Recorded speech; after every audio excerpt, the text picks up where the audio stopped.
இந்த வீடியோல டிஎன்பிஎஸ்சி 2026ஆம் ஆண்டுக்கான கரண்ட் அஃபேர்ஸ் சீரியஸ் தான் பார்க்க போறோம்.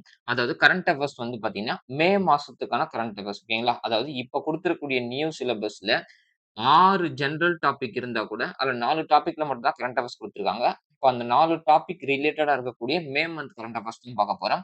அதுல இப்ப சொல்லியிருக்கக்கூடிய டாபிக்ஸ்ல தமிழ்நாடு லெவல்ல இருக்கக்கூடிய கரண்ட் அஃபேர்ஸ் மட்டும் இப்ப நான் கிளாஸா குடுத்துருவேன்.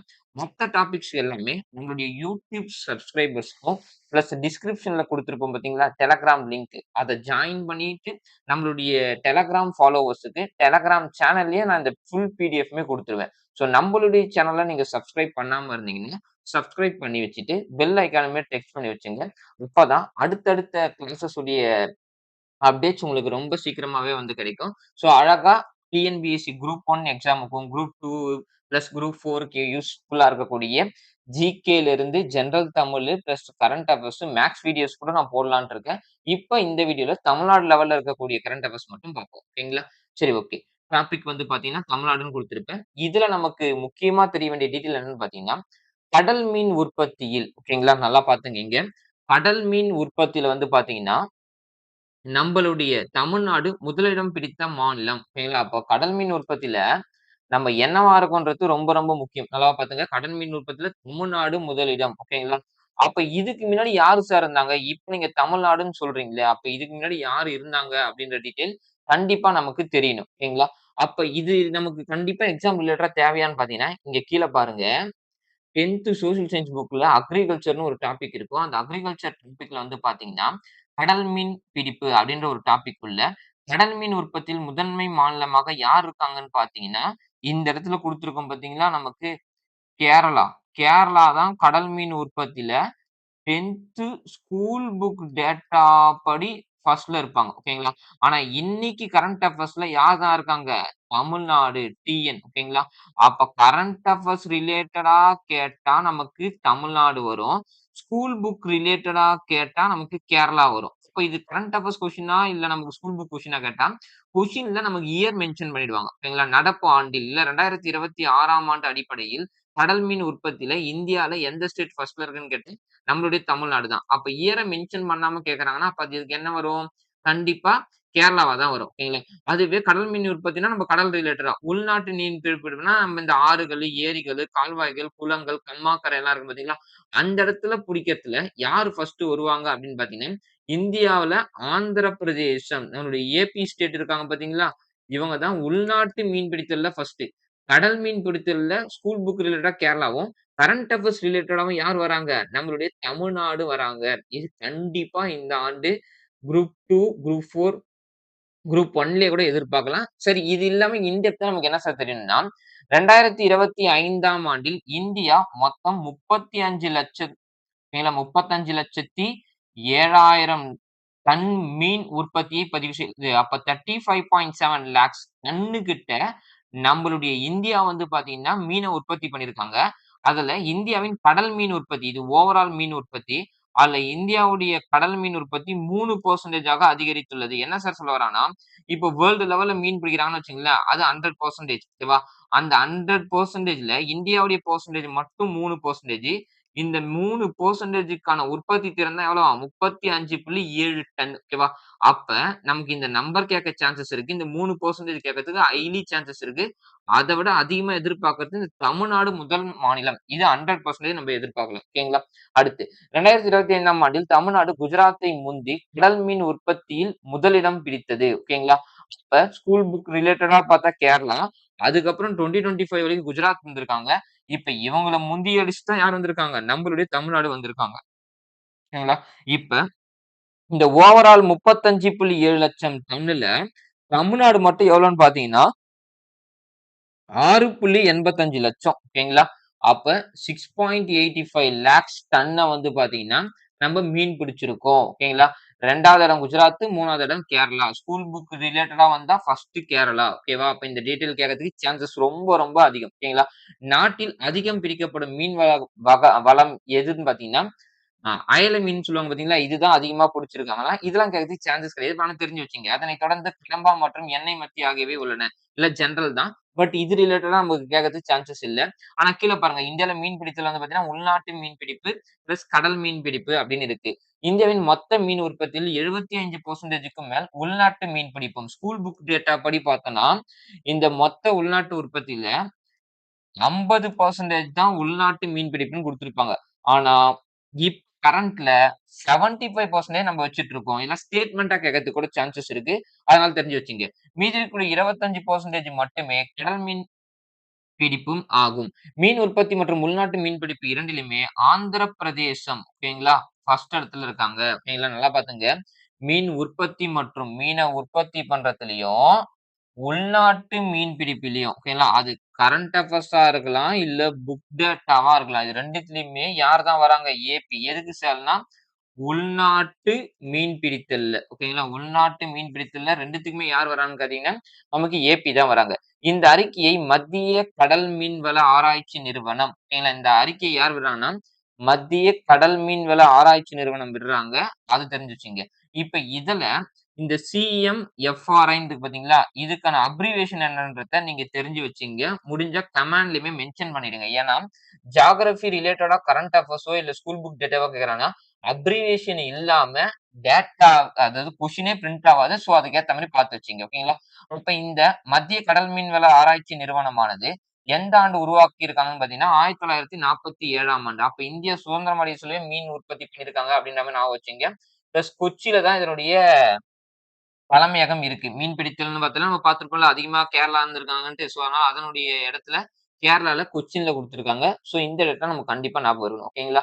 அடுத்து 2வது கரண்ட் அஃபேர்ஸ் நடுவுல என்னன்னு பார்த்தீங்கன்னா, ஜோசப் விஜய் அவர்கள் தமிழ்நாட்டின் புதிய முதலமைச்சர் ஆவார். ஓகேங்களா? அப்ப நம்மளுடைய தளபதி அண்ணன் ஜோசப் விஜய் தான் இப்ப தமிழ்நாட்டுடைய சிஎம்மா இருக்காங்க. இது ஜெனரல் தெரிஞ்சுக்கிட்டா போதும். இவர் தமிழக வெற்றி கழகத்தை சேர்ந்தவர். ஓகேங்களா? அப்ப இது கண்டிப்பா நமக்கு தெரியணும்.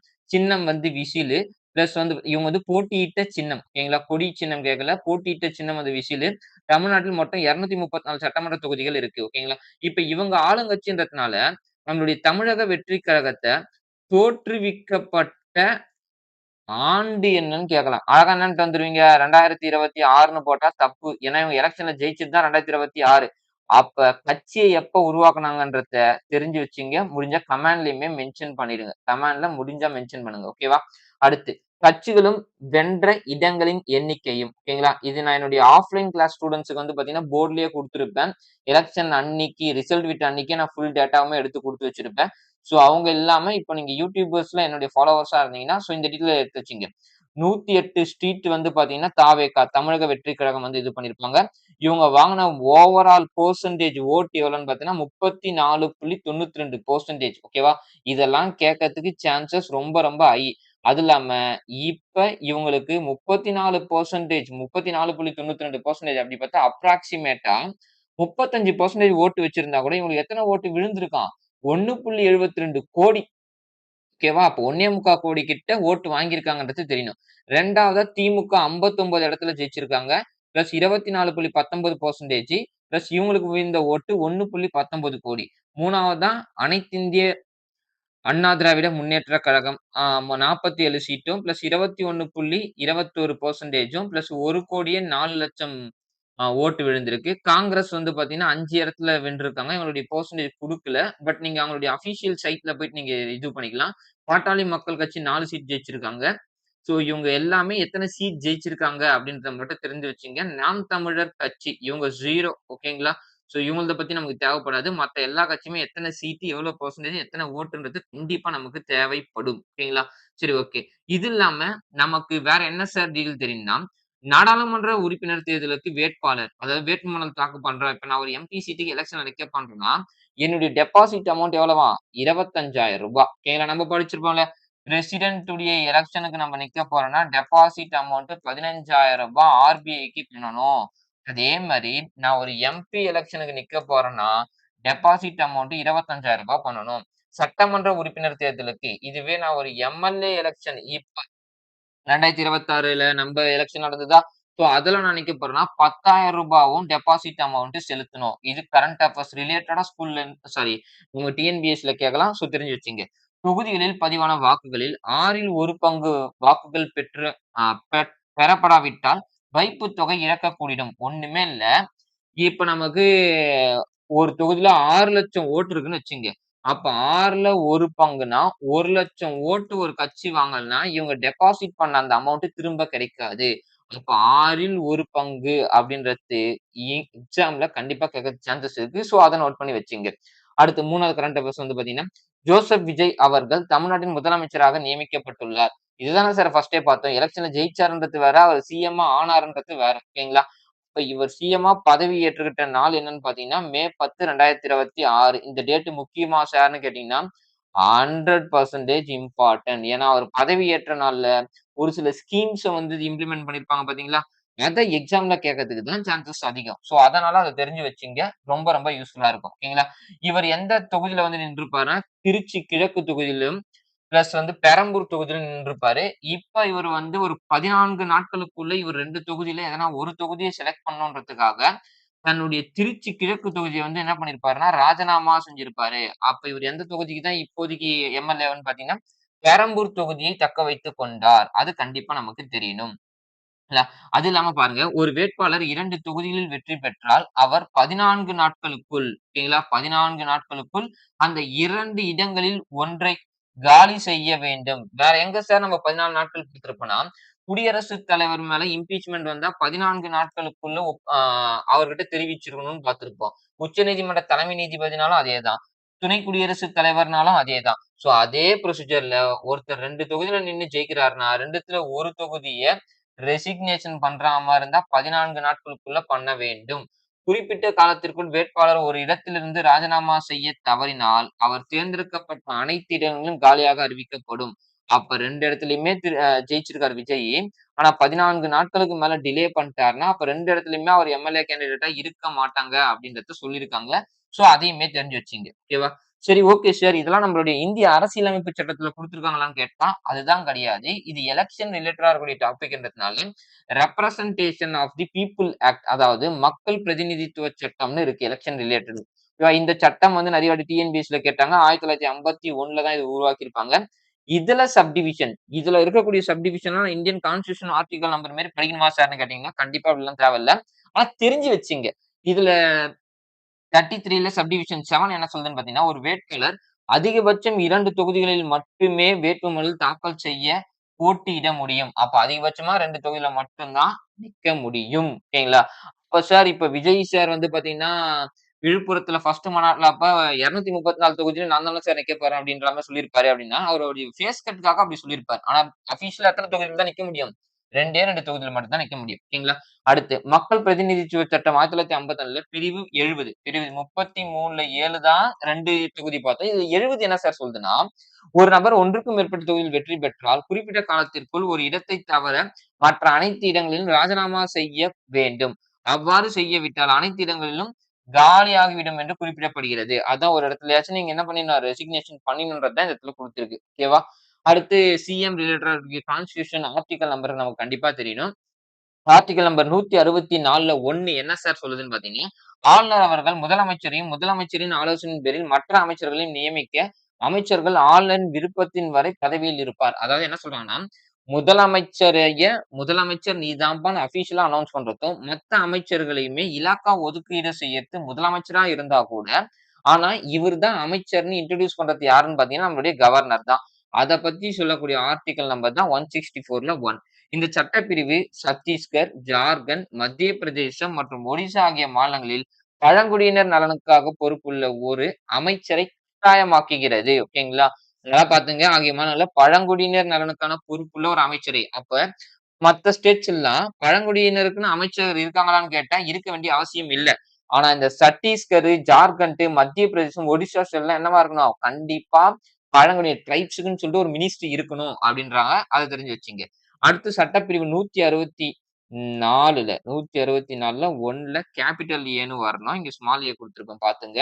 இது என்ன சார் சொல்லுதுன்னா, முதலமைச்சர் உட்பட அமைச்சர்களின் மொத்த எண்ணிக்கை மாநில சட்டமன்றத்தின் மொத்த பலத்தில் 15% தாண்டக்கூடாது. குறைந்தபட்சம் ஓகேங்களா. அதாவது இப்ப 234 பேர் இருக்காங்கன்னா, நமக்கு ஸ்கூல் புக்லயே பாக்ஸ்ல குடுத்திருப்பான். 34 அமைச்சர்கள தாண்டிறக்கூடாது. சிஎம் உட்பட. ஓகேங்களா. அப்ப இதுதான் 15% அப்படின்னு மென்ஷன் பண்றாங்க. இந்த 15% தாண்டக்கூடாது. அப்ப மினிமம் எவ்வளவு பேர் சார் அமைச்சரா இருக்கலாம்னு கேட்டீங்கன்னா, மினிமம் 12 மெம்பர்ஸ். இது நம்மளுடைய கிளாஸ்லயே சொல்லியிருப்பேன். இருந்தாலும் நோட் பண்ணி வச்சுங்க. இந்த சட்டப்பிரிவு 91வது சட்ட திருத்தம் 2003ல எடுத்துட்டு வந்திருப்பாங்க. ஓகேங்களா. இது ரொம்ப ரொம்ப ரொம்ப இம்பார்ட்டன்ட். இதெல்லாம் கொஸ்டினா கேட்கறதுக்கு ரொம்ப ஹை சான்சஸ் இருக்கு. அதனால தெரிஞ்சு வச்சுங்க. ஓகேங்களா. சரி ஓகே. அடுத்து 164ல சப்டிவிஷன் 2 பாருங்க. ஒரு மாநிலத்தில் உள்ள அமைச்சரவை அந்த மாநிலத்தின் சட்டமன்றத்திற்கு கூட்டு பொறுப்புடையது. ஓகேங்களா. அதாவது நம்ப பார்லிமெண்ட்ன்னு இருந்தா மக்களவைக்கு கூட்டு பொறுப்புடையதுன்னு பார்த்திருப்போம். ஓகேங்களா. யாரு? அ எம்பிஸ் மக்களவைக்கு கூட்டு பொறுப்புடையவர்கள். ஆனா இங்க அந்த மாநிலத்தின் சட்டமன்றத்துக்கு கூட்டு பொறுப்புடையவர்கள் தான் அமைச்சரவை அப்படின்னு குடுத்திருக்காங்க. அதே சப்டிவிஷன் 3 164ல 3 வந்து பாத்தீங்கன்னா, ஒரு அமைச்சர் பதவி ஏற்பதற்கு முன்பு ஆளுநர் பதவி மற்றும் ரகசிய காப்புறுதிகளை வழங்க வேண்டும். ஆமா, இதுதான் பண்ணி வச்சிருப்பாங்க.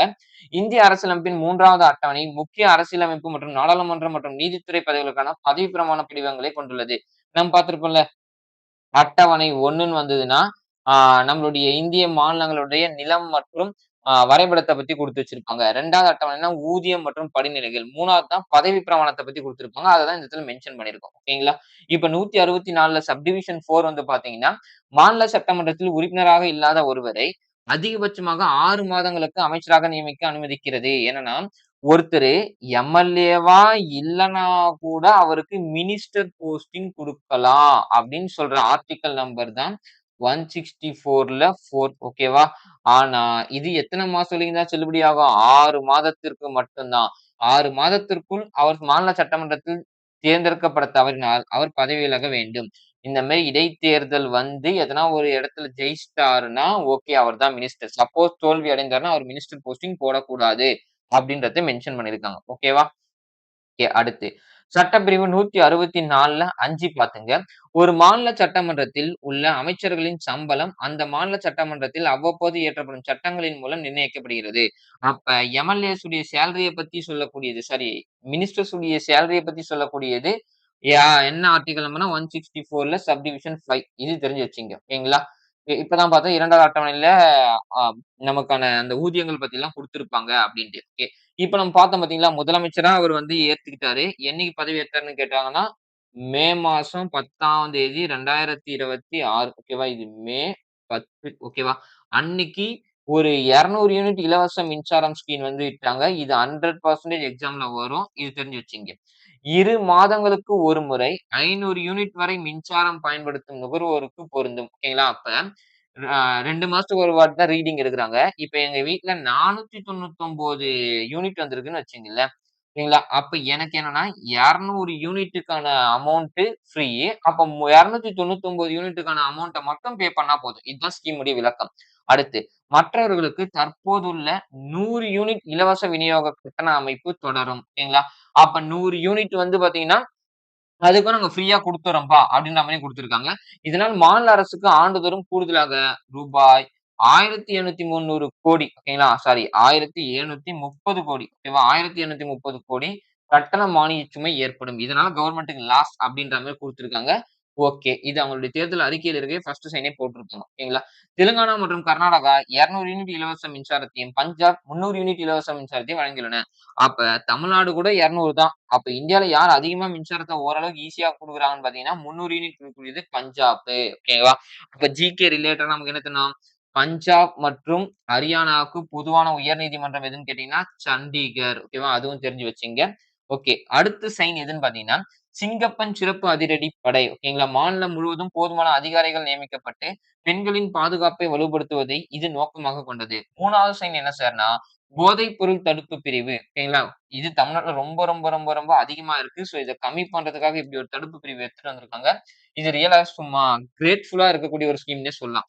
தமிழ்நாடு முழுவதும் போதைப்பொருள் கடத்தல் மற்றும் போதைப்பொருள் தொடர்பான குற்றங்களை எதிர்த்து போராடுவதை நோக்கமாக கொண்டுள்ளது. ஓகே. சோ, அப்ப மே 10ஆம் தேதி 2026ல என்னென்ன சிக்னேச்சர் போட்டாங்க? ஆர்டிகிள் நம்பர் 161 164ல சப்டிவிஷன் 1ல இருந்து 5 வரைக்கும் என்னன்னு பார்த்துட்டோம். சோ, அத தெரிஞ்சு வச்சுங்க. அடுத்த கரண்ட் அஃபேர்ஸ் தமிழ்நாடு ரிலேட்டடா தமிழ்நாட்டின் எதிர்க்கட்சி தலைவராக உதயநிதி ஸ்டாலின் அவர்கள் தேர்ந்தெடுக்கப்பட்டுள்ளார். ஓகேங்களா? ஓகே. இப்ப இவரு எதிர்க்கட்சி தலைவரா இருக்காரு. பிளஸ் ஆளுங்கட்சி தலைவரா இருக்கக்கூடிய ஜோசப் விஜய் இவங்க 2 பேரும் இப்படி ஒரு கொஸ்டின் கேட்பாங்களா கேட்டா கேட்க மாட்டாங்க. ஆனா இங்க பாருங்களேன். எதிர்க்கட்சி தலைவர் சட்டமன்றத்தில் உள்ள மொத்த இடங்களில் குறைந்தபட்சம் 10% பலம் கொண்ட மிகப்பெரிய எதிர்க்கட்சியின் உறுப்பினராக இருக்க வேண்டும். அப்ப 234 சீட்ல மினிமம் 10% ஒரு 73.4 அப்படி பார்த்தா 24 சீட்டாச்சும் ஜெயிச்சிருந்தா தான் எதிர்க்கட்சி அந்தஸ்த பெற முடியும். ஆனா இவங்க எத்தன சீட்டு? 59 சீட்ன்னு பார்த்திருப்போம். அப்ப இந்த கட்சியில இருக்கக்கூடிய உதயநிதி ஸ்டாலின் அவர்கள் தான் எதிர்க்கட்சி தலைவர் அப்படின்றத குடுத்திருக்காங்க. எனவே அ திமு எனவே திமுக தலைவர் எதிர்க்கட்சி தலைவராக தேர்ந்தெடுக்கப்படுகிறார். அரசியலமைப்பின் எதிர்க்கட்சி தலைவர் பற்றி குறிப்பிடப்படவில்லை. இது ரொம்ப இம்பார்ட்டன்ட். ஓகேங்களா? அடுத்து தமிழ்நாட்டில் கருப்பையா அவர்கள் இடைக்கால பேரவைத் தலைவராக தேர்ந்தெடுக்கப்பட்டார். இடைக்கால பேரவைத் தலைவர். ஓகேவா? இடைக்கால பேரவைத் தலைவர் ரொம்ப முக்கியம். ஓகேங்களா? நம்ப 10த் புக்ல படிச்சிருப்போம். இப்போ ஒரு ஆட்சி மாற்றம் ஏற்பட்டா கூட 2021ல இருந்து 2026 வரைக்கும் ஓகேவா? இவங்களுடைய ஸ்பீக்கர் யாருன்னு பார்த்தீங்கன்னா, அப்பாவு. ஓகேங்களா? இப்ப 2026ல இருந்து 2031 வரைக்கும் நம்மளுடைய டிவிகே. ஓகேவா? இப்ப இவங்களுடைய ஃபர்ஸ்ட் கூட்டத்தொடர் அப்ப யார் தான் இருந்திருக்கணும்னா, அப்பாவு தான். ஏன்னா ஒரு ஆட்சி கலைஞ்சு இன்னொரு ஆட்சி தொடங்க சொல்ல, அந்த ஆட்சியில இருக்கக்கூடிய சபாநாயகர், சட்டமன்ற தலைவர் ஓகேங்களா? அவர் தான் ஃபர்ஸ்ட் ஸ்பீச் குடுக்கணும். ஓகேங்களா?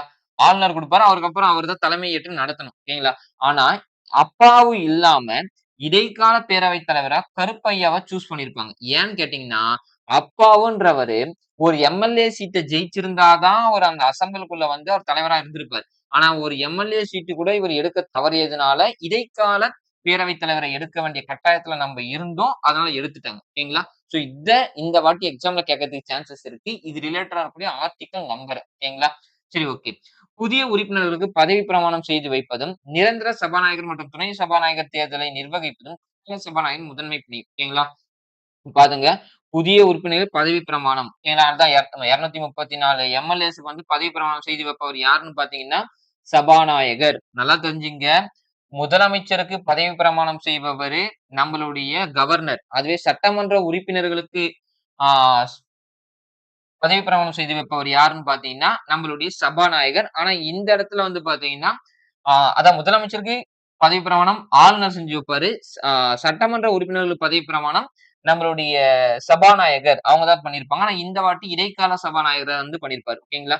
அடுத்து நிரந்தரமாக ஒரு சபாநாயகரும், துணை சபாநாயகர் தேர்ந்தெடுப்பது தான் இவருடைய பணி அப்படின்ற மாரி குடுத்திருக்காங்க. அரசியலமைப்பில் இடைக்கால பேரவைத் தலைவர் பற்றி குறிப்பிடப்படவில்லைன்னு குடுத்திருக்காங்க. அத தெரிஞ்சு வச்சுக்கங்க. ஓகேங்களா? இப்ப சட்டப்பிரிவு 180ல 1ன் கீழ் ஆளுநரால் தற்காலிக சபாநாயகர் நியமிக்கப்படுகிறார். செலக்ட் பண்றது என்னமோ டிவிக்கே தான். ஆனா, அவங்களுக்கு இவர் தான் இடைக்கால சபாநாயகர்ன்னு சொல்லிட்டு ஒரு போஸ்டிங் குடுக்குறாங்க பார்த்தீங்களா, அஃபிஷியலா. அத பண்றது யாருன்னு பார்த்தீங்கன்னா, ஆளுநர். இது ரொம்ப, ரொம்ப, ரொம்ப, ரொம்ப, ரொம்ப முக்கியமானது. இது கொஸ்டின் கேட்கிற ஏரியா. அடுத்து சட்டப்பிரிவு 180ல 1 வந்து பார்த்தீங்கன்னா, ஒரு மாநில சட்டமன்றத்தின் சபாநாயகர் பதவி காலியாக இருக்கும்போது, துணை சபாநாயகர் அப்பதவிகளை வகிக்கிறார். அப்பதவியும் காலியாக இருந்தா, ஆளுநர் ஒரு உறுப்பினரை அப்பதவிக்கு நியமிப்பார். ஓகேங்களா? அப்ப இது ரிலேட்டடா தான் இடைக்கால சபாநாயகர நம்ம தேர்ந்தெடுத்திருக்கோம். சோ, இந்த ஆர்டிக்கிள் நம்பர் தெரிஞ்சு வச்சுங்க. ஓகேவா? அடுத்து பாருங்க. அ ஜே.சி.டி. பிரபாகர் அவர்கள் தமிழ்நாடு சட்டமன்றத்தின் பேரவைத் தலைவராக தேர்ந்தெடுக்கப்பட்டுள்ளார். ஓகேவா? இப்பதான் அபிஷியலான ஸ்பீக்கர ஸ்பீக்கர நம்ம சூஸ் பண்ணிட்டோம். அவர் தான் யாரு? ஜே.சி.டி. பிரபாகர். ஓகேங்களா? ஓகே. இவர் 1000 விளக்கு தொகுதியின் சட்டமன்ற உறுப்பினர். அப்ப சபாநாயகர பத்தி கேட்கறாங்க. பிரபாகர் அவர்கள பத்தி கேட்கறாங்கன்னா, இவர் வந்து 1000 விளக்கு. இந்த இடத்துல இருக்கக்கூடிய ஒரு எம்.எல்.ஏ. கேண்டிடேட். முன்பு அவர் அதிமுக கட்சியின் சட்டமன்ற உறுப்பினர்கள். இதெல்லாம் கேட்க மாட்டாங்க. பட் ஆனா தெரிஞ்சுக்கங்க. ஓகேங்களா? சபாநாயகர பத்தி சொல்லக்கூடிய ஆர்டிக்கிள் நம்பர்ஸ் பார்த்துருவோம். சட்டப்பிரிவு 178 மாநில சட்டமன்றத்தில் சபாநாயகர் மற்றும் துணை சபாநாயகர பற்றி சொல்லக்கூடியது. ஓகேங்களா? அப்ப ஆர்டிக்கிள் நம்பர் 178லாம் கேட்கறதுக்கு சான்சஸ் ரொம்ப ரொம்ப ஹைலி இருக்கு. சோ மாநில சட்டமன்றத்தின் சபாநாயகர் மற்றும் துணை சபாநாயகர பற்றி சொல்லக்கூடியது எதுன்னு பார்த்தீங்கன்னா 178.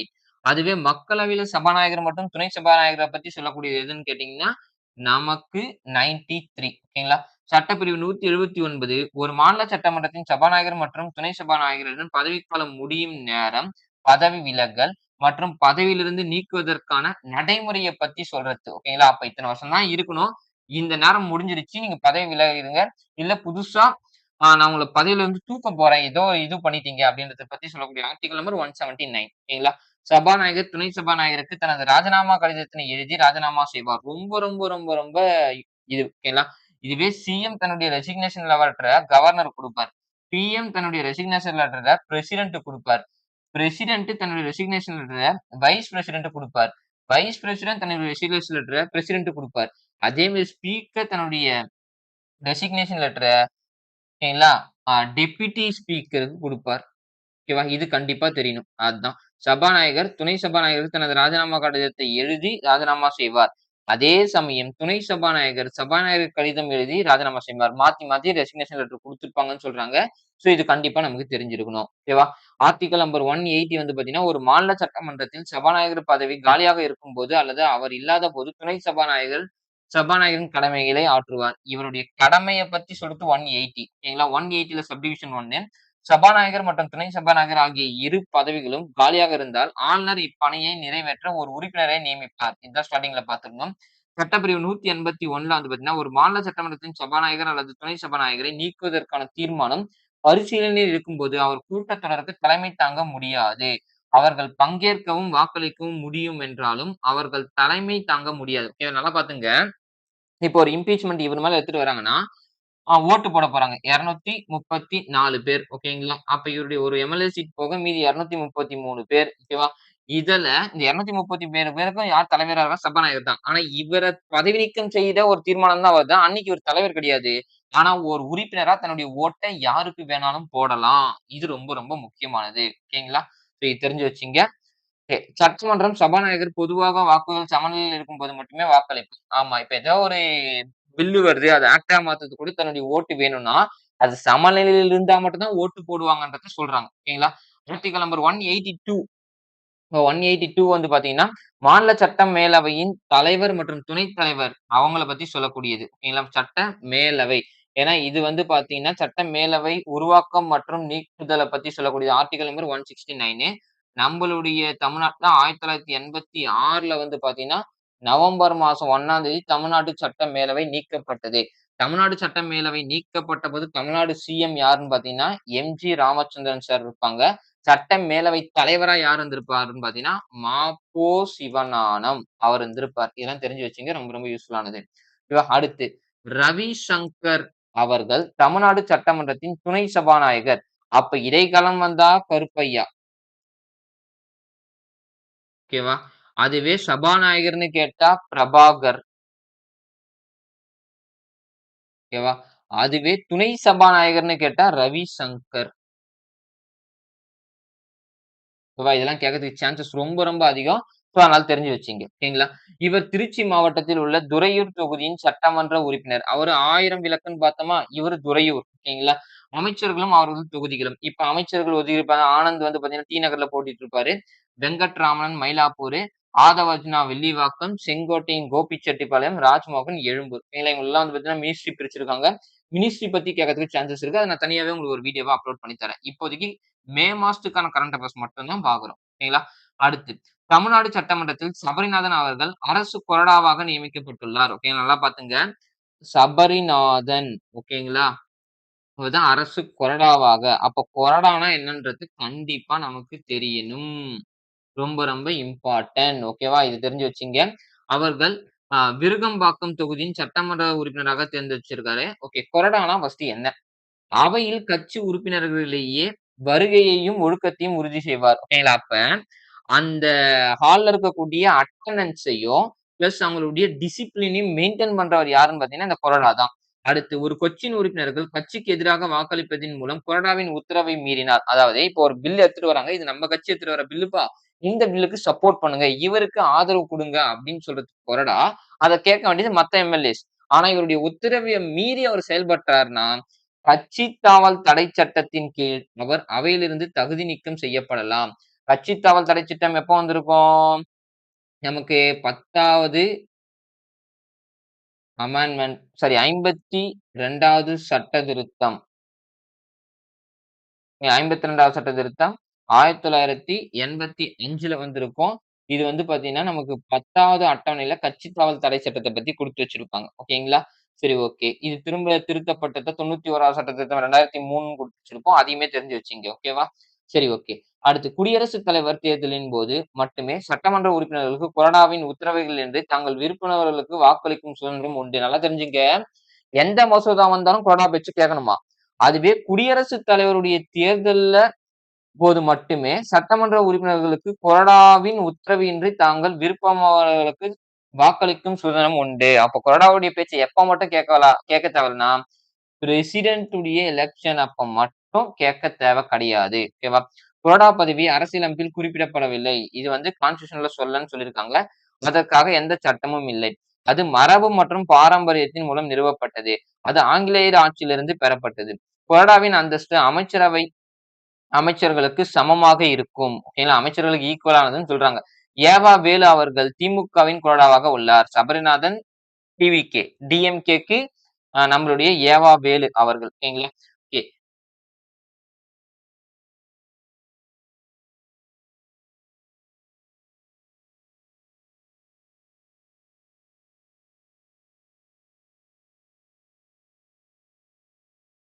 ஓகே. அடுத்து பார்ப்போம்.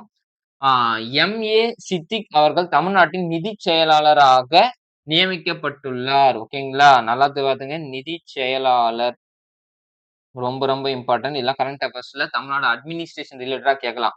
ஏங்களா? எம்.ஏ. சித்திக். ஓகேவா? அவர் சென்னை மெட்ரோ ரயிலின் தலைவராக இருந்திருக்காரு. ஆனா இன்னைக்கு நிதிச் செயலாளராக இருக்காரு. உதயகுமார் அவர்கள் தமிழ்நாட்டின் முன்னாள் நிதிச் செயலாளர். ஓகேங்களா? உதயகுமார் வந்து பார்த்தீங்கன்னா முன்னாளு. ஆனா இன்னைக்கு கரண்ட்ல யார் இருக்காங்க? நம்மளுடைய சித்திக், எம்.ஏ. சித்திக் அவர்கள் தான் இருக்காங்க. அடுத்து நந்தகுமார் ஐஏஎஸ் அவர்கள் டாஸ்மார்க்கின் நிர்வாக இயக்குனராக நியமிக்கப்பட்டுள்ளார். ஓகேங்களா? இன்னைக்கு கூட தமிழ்நாட்டுல ஒரு அப்ராக்ஸிமேட்டா 700க்கும் மேல இருக்கக்கூடிய டாஸ்மார்க்ஸ பப்ளிக் இடத்துல இருக்கிறதுலாம் இடம் மாத்த சொல்லியிருப்பாங்க. தூக்கிட்டு இருப்பாங்க. ஓகேங்களா? சோ அந்த டாஸ்மாக் உடைய டைரக்டர், இயக்குனர், நிர்வாக அட்மினிஸ்ட்ரேஷன் டைரக்டர் யாருன்னு பார்த்தீங்கன்னா, நந்தகுமார் ஐஏஎஸ். இதெல்லாம் கேட்கறதுக்கு சான்சஸ் இருக்கு. அத விட முக்கியம் என்னன்னா, டாஸ்மார்க் இருக்கு பார்த்தீங்களா? அதுக்கு என்ன ஃபுல் ஃபார்ம்ன்னு கேட்பாங்க. Tamil Nadu state marketing corporation. இதெல்லாம் 100% எதிர்பார்க்கலாம். ஓகேங்களா? Tamil Nadu state marketing corporation. ஓகேங்களா? இது எந்த ஆண்டு நிறுவப்பட்டது அப்படின்றதையும் பார்த்து வச்சுங்க. எக்ஸாம் வரதுக்கு சான்சஸ் இருக்கு. தமிழ்நாடு மாநில சந்தைப்படுத்துதல் கழகம் லிமிடெட்ன்னு குடுத்திருப்பாங்க. ஓகேவா? ஓகே.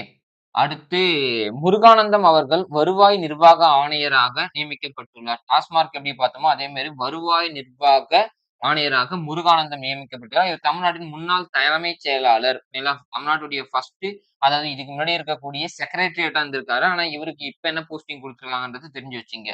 அடுத்து ரத்தன் பண்டிட் வெற்றிவேல். ஓகேங்களா? பேர் பாருங்க. ரத்தன் பண்டிட் வெற்றிவேல் அவர்கள் முதலமைச்சரின் சிறப்பு பணி அதிகாரியாக நியமிக்கப்பட்டுள்ளார். ஓகேங்களா? தமிழ்நாட்டு சிஎம் உடைய ஆ சிறப்பு பணியாளராக ரத்தன் பண்டிட் வெற்றிவேல் அவர போட்டிருந்தாங்க. இவர் ஒரு ஜோதிடர் மற்றும் டிவிகேவின் செய்தி தொடர்பாளர். இந்த பதவி முதல் முறையாக உருவாக்கப்பட்டது. இது அரசியலமைப்பின் பதவியும் அல்ல, சட்டப்பூர்வமான பதவியும் அல்ல. அவருடைய அபிஷியல் அதாவது அவருடைய அபிஷியலுக்காக யூஸ் பண்ணியிருக்காரு. ஆனா கான்ஸ்டிடியூஷன்ல சொல்லலன்றாங்க. இது ஒரு மறைமுக ஜனநாயகத்தை பின்பற்றுகிறது. நாடாளுமன்றம் மற்றும் மாநில சட்டமன்றங்களுக்கு பிரதிநிதிகளை தேர்ந்தெடுப்பதே குடிமக்களின் கடமையாகும். குடிமக்கள் ஒவ்வொரு நியமனத்திற்கும் நேரடியாக வாக்களிப்பதில்லை. அவர் பதவியிலிருந்து நீக்கப்பட்டார். அதாவது இவங்க இப்படி ஒரு பதவி குடுத்த உடனே சட்டமன்றத்துல இருந்து தமிழ்நாடு லெவல்ல பேசுபொருளா ஆச்சு. அதனால அந்த போஸ்டிங்க ரெக்கவர் பண்ணிட்டு இருக்காங்க. ஓகேங்களா? அடுத்து விஜய் நாராயணன் அவர்கள் தமிழ்நாடு அரசின் தலைமை வழக்கறிஞராக நியமிக்கப்பட்டுள்ளார். ஓகேவா? இந்த 13த் டேட்டா 100% எக்ஸாம்ல கேட்கறதுக்கு சான்சஸ் ரொம்ப ரொம்ப ஹை. ஓகேவா? அப்ப தமிழ்நாடு அரசின் தலைமை வழக்கறிஞர் யாருன்னு கேட்டா விஜய் நாராயணன். இப்ப இப்படி கூட ஞாபகம் வச்சுக்கங்க. தமிழ்நாடுடைய சிஎம் எப்படி ஜோசப் விஜய்யோ, அவர் நேம்ல தான் தமிழ்நாடுடைய அரசு தலைமை வழக்கறிஞரும் இருக்கார். ஓகேங்களா? இவர் சென்னை உயர்நீதிமன்றத்தின் வழக்கறிஞர் ஆவார்.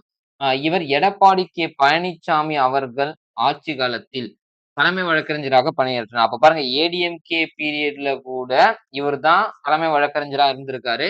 அட்வொகேட் ஜெனரலா. இப்ப அதே பெர்சனுக்கு தான் திரும்ப குடுத்திருக்காங்க. சோ அது தெரிஞ்சு வச்சுங்க. ஓகேங்களா? மாநில அரசின் தலைமை வழக்கறிஞர்னா ஆர்டிகிள் நம்பர் 165.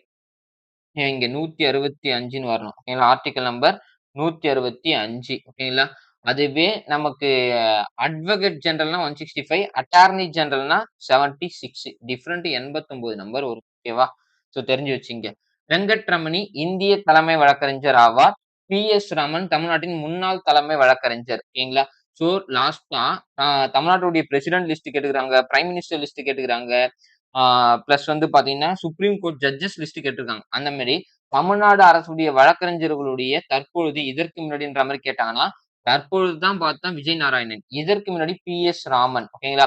இந்தியாவுடைய தலைமை வழக்கறிஞர், அட்டார்னி ஜெனரல் யாருன்னா வெங்கட்ரமணி. ஓகேங்களா? சோ இந்த நேம்லாம் தெரிஞ்சுங்க. ரொம்ப ரொம்ப இம்பார்ட்டன்ட் ஆனது. ஓகேங்களா? அடுத்து என். ரங்கசாமி அவர்கள் புதுச்சேரியின் முதலமைச்சராக நியமிக்கப்பட்டார். ஆல்ரெடி இவர் தான் இருந்தாரு. திரும்ப எலக்ஷன்ல ஜெயிச்சு இவர் தான் வந்திருக்காரு. ஓகேவா? அடுத்து இவர் அகில இந்திய என்.ஆர். காங்கிரஸ் கட்சியை சேர்ந்தவர். ரொம்ப ரொம்ப முக்கியமானது. இவர் எந்த கட்சியை சார்ந்தவர் அப்படின்றதெல்லாம் மேட்சஸ்ல கேட்பாங்க. சிஎம் னுடைய நேம குடுத்துட்டு அவர் எந்த கட்சியை சேர்ந்தவர்ன்றது கேட்பாங்க. எந்த கட்சி அந்த எந்த கட்சியை சேர்ந்தாரோ அந்த கட்சி எந்த ஆண்டு உருவாக்கப்பட்டதுன்றதையும் கேட்டிருக்காங்க. ஏன்னா நீங்க ப்ரீவியஸ் இயர் கொஸ்டின் பேப்பர்ஸ் பார்த்திருந்தா மட்டும் தான் கரண்ட் அஃபேர்ஸ் எப்படி படிக்கணும்ன்ற ஒரு புரிதல் இருக்கும். அது ரிலேட்டடா தான் நம்ம வீடியோவுமே எடுத்துட்டு போயிட்டு இருக்கோம். ஓகேங்களா?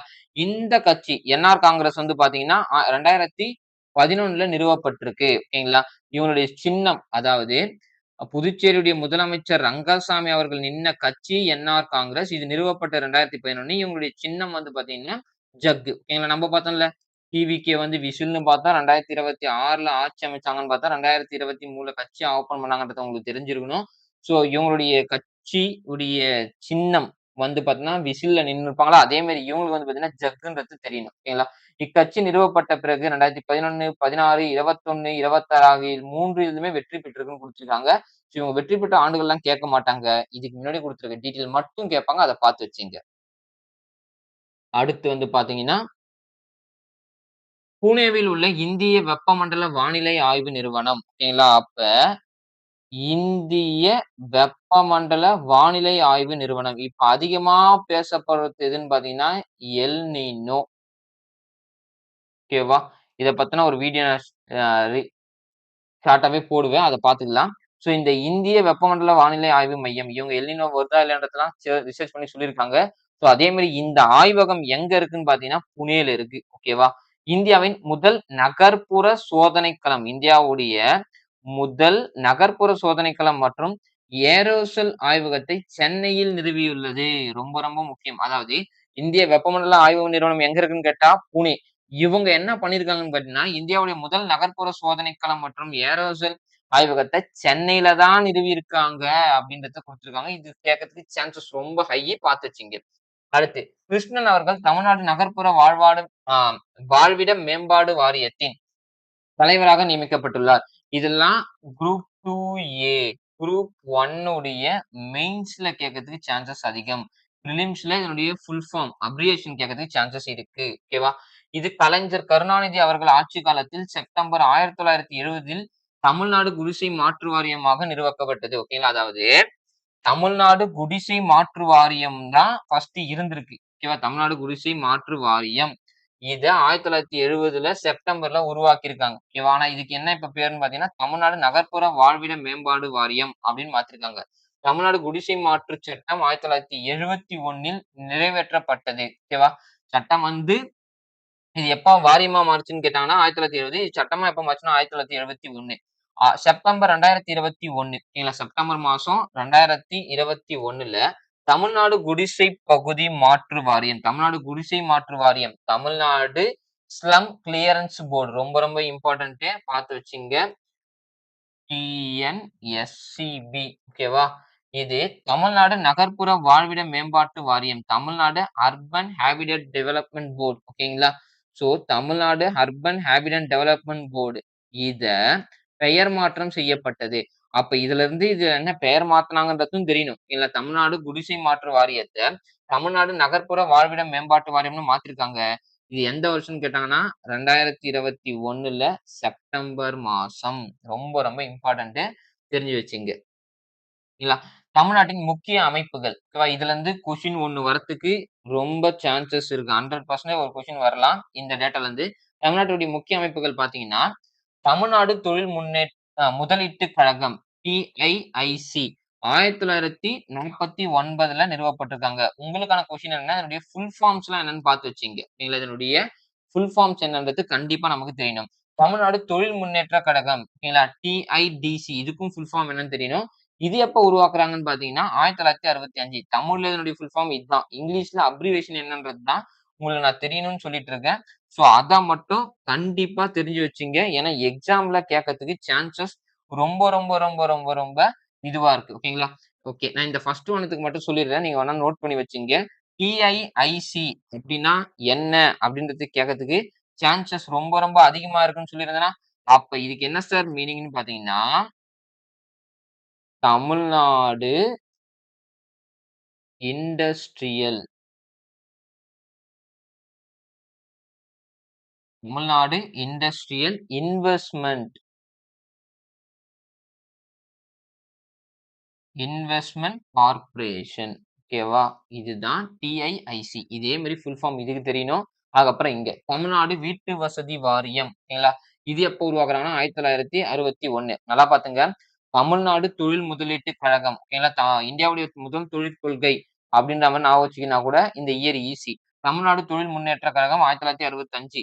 தமிழ்நாடு வீட்டு வசதி வாரியம் 1961. தமிழ்நாடு மாநில மேம்பாட்டுக் கழகம். சிப்காட் தெரியாதவங்க யாருமே இருக்க மாட்டோம். ஸோ இது எப்பன்னா 1971. இதெல்லாம் நெறைய முறை எக்ஸாம்ல கேட்ட டேட்டா. ஸோ இதெல்லாம் தெரிஞ்சு வச்சுங்க. ரொம்ப ரொம்ப சான்சஸ் அதிகம் கேட்கறதுக்கு. அடுத்து வன்னியரசு அவர்கள் தமிழ்நாட்டின் சமூக அமைச்சர். சமூக நலத்துறை அமைச்சர்ன்னு வரும். சமூக நலத்துறை அமைச்சர் ஆவார். இவர் விடுதலை சிறுத்தைகளின் கட்சி விசிக கட்சி, தமிழ்நாடு அரசு ஆதி திராவிடர் நலத்துறை துறையை சமூக நீதித்துறை என பெயர் மாற்றம் பட்டது. இது ரொம்ப ரொம்ப ரொம்ப ரொம்ப ரொம்ப இம்பார்ட்டன்ட்ங்க. ஆதி திராவிடர் நலத்துறை அமைச்சகத்த சமூக நீதித்துறை. இது 100% கொஸ்டின் கேட்க சான்சஸ் இருக்கு. இதெல்லாம் சின்ன சின்ன எக்ஸாம். நம்மளுடைய குரூப் 4 எக்ஸாம் கேட்கறதுக்கு சான்சஸ் இருக்கு. இல்ல மெயின்ஸ் ரிலேட்டடா எழுத சொல்லி கூட கேட்கலாம். ஸோ அதனால தெரிஞ்சு வச்சுங்க. ஆதி திராவிடர் நலத்துறை அமைச்சகத்த சமூக நீதித்துறை என்னும் பேர் மாத்திருக்காங்க. ஸோ அப்படின்னு தெரிஞ்சு வச்சுங்க. ஷாஜஹான் ஓகேங்களா? ஷாஜஹான் அவர்கள் சிறுபான்மையினர் நலத்துறை அமைச்சராக நியமிக்கப்பட்டார். ஷாஜகான் வந்து பாத்தீங்கன்னா, சிறுபான்மையினர் நலத்துறையுடைய அமைச்சர். அவர் ஐயுஎம்எல் கட்சியை சேர்ந்தவர். ஓகேங்களா? அப்ப வன்னியரசுன்றவர் சமூக நீதித்துறை அமைச்சர். அதுக்கப்புறம் ஷாஜகான்றவரு சிறுபான்மையினர் நலத்துறை அமைச்சர். ஓகேங்களா? கூட்டணி அரசாங்கம் என்பது ஒரு ஆட்சி அமைப்பதற்காக ஒன்றிணையும் பல அரசியல் கட்சிகளின் கூட்டணியா ஏன்னா கூட்டணி அரசியல் தான் குடுத்திருப்பாங்க. சோ அதனால இங்க குடுத்திருக்காங்க. அடுத்து கூட்டுறவு வங்கிகளில் கடன் வாங்கிய விவசாயிகளுக்கு பயிர்க்கடன் தள்ளுபடி திட்டத்தை தமிழக அரசு அறிவித்துள்ளது. இதுதான் பிரச்சனை போயிட்டு இருக்கு. எங்களுக்கு முழுசாவுமே பண்ணிடுங்க அப்படின்ற மாரி. பட் தமிழ்நாடு கவர்ன்மெண்ட் கிட்ட இப்போதைக்கு பட்ஜெட் பற்றாக்குறை இருக்கிறதுனால ஒரு சில ரெஸ்ட்ரிக்ஷன் குடுத்திருக்காங்க. அதுதான்றத பார்க்குறோம். ஸோ இதெல்லாம் தெரிஞ்சு வச்சுங்க. 100% கொஸ்டின் கேட்கறதுக்கு சான்சஸ் இருக்கு. இப்படி என்ன சார் குடுத்திருக்காங்கன்னா, ரூபாய் 50,000 வரை நிலுவையில் உள்ள பயிர்க்கடன்களை ஓகேங்களா? அப்ப ரூபாய் 50,000 வரைக்கும் நிலுவையில இருக்கக்கூடிய ரூபாய் 50,000 வரைக்கும் நிலுவையில இருக்கக்கூடிய குறு விவசாயிகளுக்கு நல்லா பாத்துங்க. கடன்களை கொண்ட குறு விவசாயிகளுக்கு 100% தள்ளுபடி வழங்கப்படும். அப்ப 50,000 வரைக்கும் நான் லோன் வாங்கியிருக்கேன்பா. கூட்டுறவு பேங்க்ல விவசாயத்துக்கான அப்ப ஃபுல்லாவே உங்களுக்கு குடுத்துறாங்க. ஆனால் தாவேகாவின் 2026ஆம் ஆண்டு தேர்தல் அறிக்கை 5 ஏக்கர் வரை நிலம் வைத்திருக்கும் சிறு குறு மற்றும் விவசாயிகளுக்கு 100% பயிர்க்கடன் தள்ளுபடி செய்யப்படும் என உறுதியளித்தது. இதுக்கு தான் பிரச்சனை. ஓகேவா? இப்போதைக்கு நீங்க 50,000 வரைக்கும் இருந்தா பயிர் தள்ளுபடி பண்ணிட்டீங்க. இதுவே ஒரு 2,300 கோடி கிட்ட போயிருக்குன்ற மாரி அனௌன்ஸ் பண்ணியிருந்தாங்க. ஆனா இவங்களுடைய தேர்தல் அறிக்கையில 5 ஏக்கர் நிலம் வரை இருக்கக்கூடிய குறு, சிறு தொழிலாளர் விவசாயிகளுக்கு 100% பயிர் தள்ளுபடி பண்ணிடுறேன்னு இருக்காங்க. சோ அது ரிலேட்டடா பேசிட்டு இருக்காங்க. குறு விவசாயிகள் என்பவர் 1 ஹெக்டார் அதாவது 2.5 ஏக்கர் ஓகேவா? 1 ஹெக்டார்னா 2.5 ஏக்கர் நிலத்திலும், சிறு விவசாயிகள் என்பவர் 1 முதல் 2 ஹெக்டார் அதாவது 5 ஏக்கர் நிலத்திலும் ஓகேங்களா? நல்லா பார்த்தீங்களா? 1 ஹெக்டார்னா 2.5 ஏக்கரு.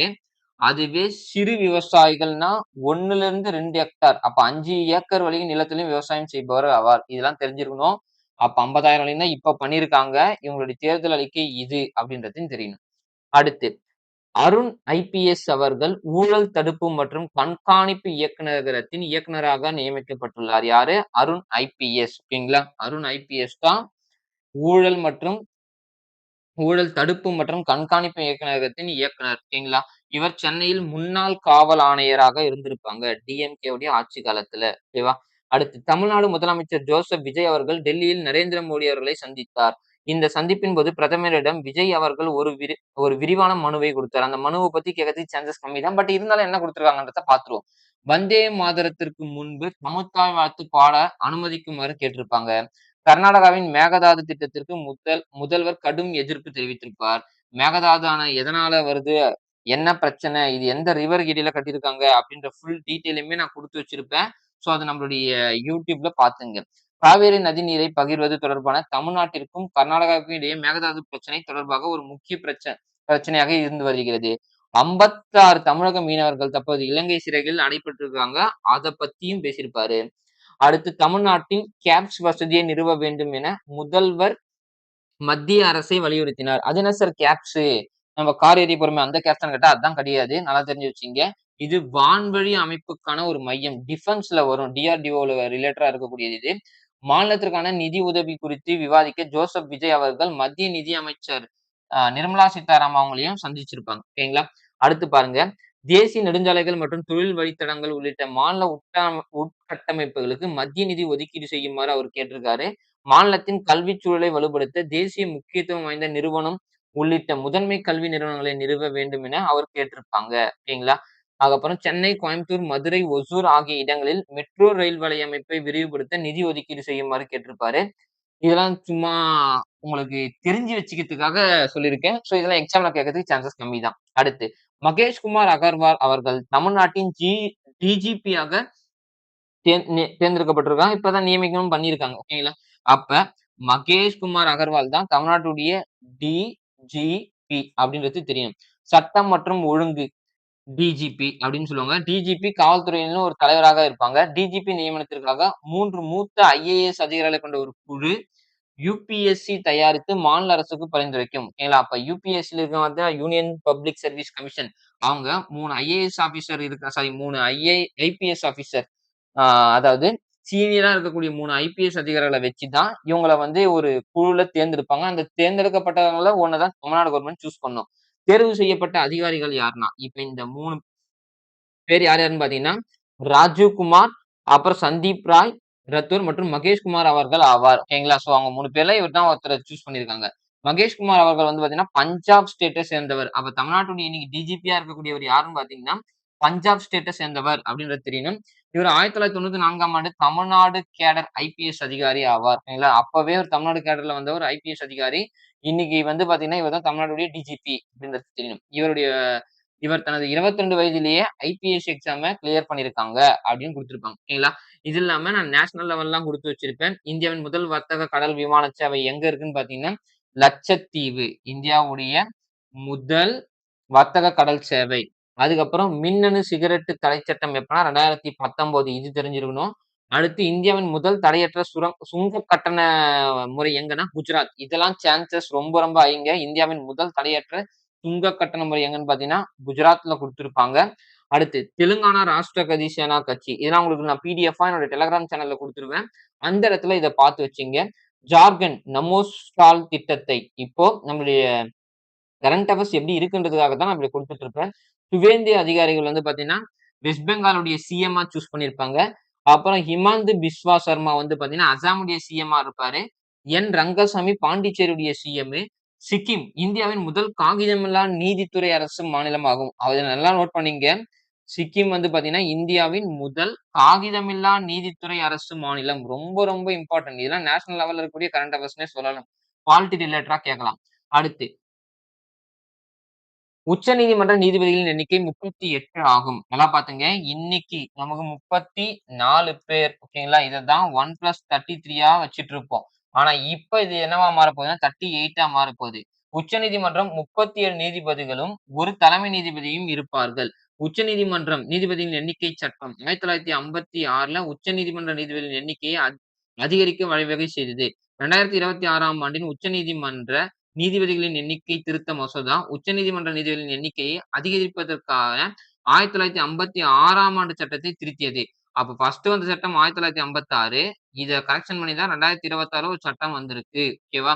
இதில் இந்திய நீதிபதிகளின் எண்ணிக்கை 33ல இருந்து 37 ஆகவும், ஒரு தலைமை நீதிபதியாகவும் உயரும். ஓகேவா? நம்ம பார்த்தோமா இங்க இருக்கு பாருங்க 33ன்றது 37. இந்த 1 அப்படியே தான் இருக்கும். டோட்டலா எத்தன பேரு? 38 பேர். இந்திய உச்சநீதிமன்றம் ஜனவரி 26, 1950ல் தான் உருவாக்கப்பட்டதுன்றது நமக்கு தெரியணும். அடுத்து தெற்கு கடற்கரை ரயில்வே மண்டலத்தின் தலைமையகம் எதுனா விசாகப்பட்டினம். அது தெரியணும். அமராவதி ஆந்திர பிரதேசத்துடைய கேபிட்டல். இது ரொம்ப காமன் தான். அதே மாரி இந்தியாவின் முதல் முத்து வளர்ப்பு தொகுப்பாக எங்க இருக்குன்னு பார்த்தீங்கன்னா, இந்தியாவுடைய முதல் முத்து வளர்ப்பு தொகுப்பு. ஏன்னா ஜார்க்கண்டில் உள்ள ஹசாரிபாக் ஓகேங்களா? ஹசாரிபாக் தான் இந்தியாவின் முதல் முத்து வளர்ப்பு தொகுப்பு. ஓகேங்களா? பிரதம மந்திரி மத்ஸ்ய சம்பதா யோஜனாவின் கீழ தான் இந்த ஸ்கீம் கீழ தான் இப்படி ஒரு இது எடுத்துட்டு வந்திருக்காங்க. இது தெரிஞ்சு வச்சுங்க. அடுத்து இந்திய பத்திரங்கள் மற்றும் பரிவர்த்தன வாரியத்தால் ஆ PARRVA தொடங்கப்பட்டது. அதாவது கடந்த கால இடர் மற்றும் வருவாய் சரிபார்ப்பு முகமை அப்படின்னு குடுத்திருக்காங்க. ஸோ இதெல்லாம் தெரிஞ்சு வச்சுங்க. இதனுடைய ஃபுல் டெப்த்தான கரண்ட் அஃபேர்ஸ் பிடிஎஃப் நம்பளுடைய டெலகிராம் சேனல்ல நான் குடுத்துருக்கேன். ஸோ அத நல்லாவே ஃபாலோ பண்ணீங்க.